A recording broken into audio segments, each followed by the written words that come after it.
Hi everyone, I know it's been a while. I've been busy getting work done. One of the things I've been working on is a horn load reduction relay kit. Now it's a really simple kit, it's plug and play, it doesn't require any cutting, any drilling, any special modifications. All you need are two tools, and this is how it goes. First, you're going to want to get under your van and locate your horn, just behind the front bumper on the right side of the van. Then take your relay and the supplied hardware and mount them into one of these two smaller holes located in the front chassis support. Once installed, you can now remove your horn, but do not unplug the horn just yet. Let your horn hang just like so. Remove the 12-volt wire, which in this case, if you have undamaged and unmodified wiring, is a black wire with a yellow stripe, and plug it in to the white and red combo wire.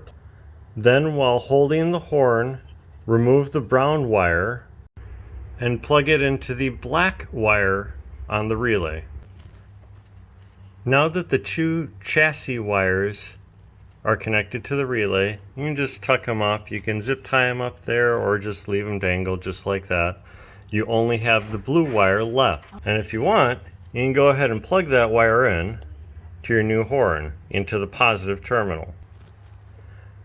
Now take your ring terminal wire, and right where the mounting bolt is, you're going to want to put that together and place it right in there.